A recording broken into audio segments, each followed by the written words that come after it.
In 1991, a woman in a small town called Taos wakes up in the middle of the night. But not because of a nightmare, because of a sound.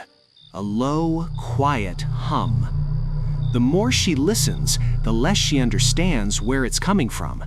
She closes every open window completely, but the sound is still there. She shuts off the electricity to the entire house. No change.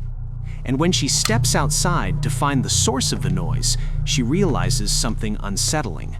She's not the only one hearing it. A few weeks later, local newspapers are flooded with letters asking the same question. Are you hearing this sound too?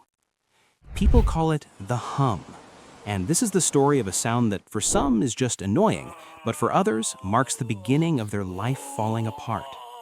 In this video, we're going to find out what this sound really is, where it comes from, and most importantly, why only some people can hear it.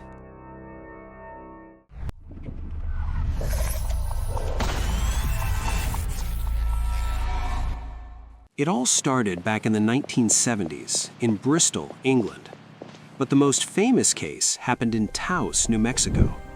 In 1991, local residents began reporting a sound, something like a low buzzing or a distant hum in the environment.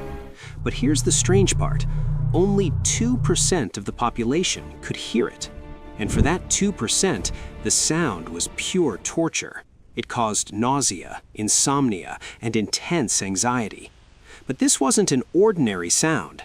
Many locals said that instead of hearing it with their ears, they felt it in their chest. The US government sent a team of engineers and scientists to Taos, equipped with the most advanced instruments available. But guess what happened? They couldn't record any sound at all. For the first time, even science was confused. A few years later, similar reports started coming in from other places. Bristol, England, Windsor, Canada, Auckland, New Zealand. People who had never met each other, yet they were describing the exact same sound. This was no longer a local illusion.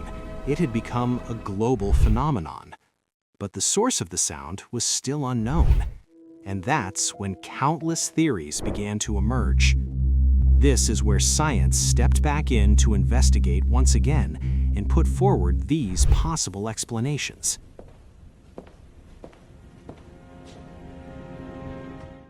One theory points to high-pressure gas pipelines as the source of the sound.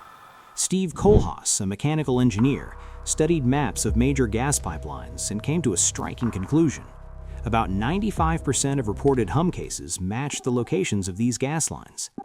The extreme pressure inside the pipes can create vibrations so strong that they can be heard or even felt kilometers away.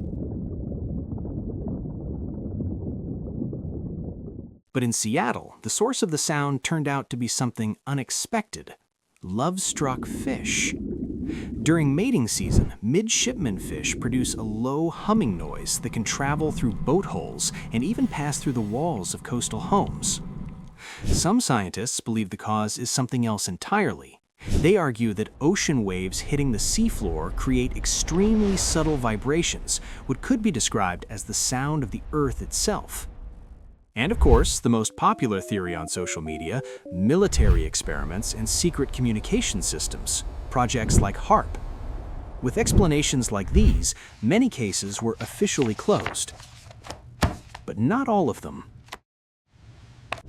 Some scientists raised an even stranger question. What if this sound isn't external at all?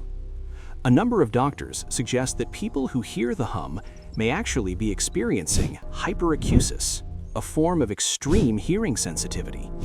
In this condition, low-frequency background noises, like ventilation fans, can feel as loud as an explosion. There's even a hypothesis that long-term use of medications, such as ibuprofen, can make the ears highly sensitive to these low-frequency sounds. The truth is, there probably isn't one single source behind the hum. In one city, it might be a worn-out industrial fan. In another, vibrations from gas pipelines, or even volcanic activity deep beneath the ocean floor.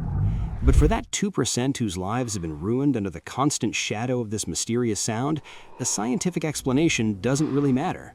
They don't want theories, they just want the noise to stop. Now let me ask you, have you ever heard a sound in the silence of the night that you couldn't explain? Do you think the Earth is trying to speak to us, or is this just another side effect of the industrial world we live in? Write your thoughts in the comments. I read every single one. And if you have any questions, I'll do my best to answer them. In the next video, we're going to see the world through the eyes of animals. So if you don't want to miss it, make sure to follow the Livona channel.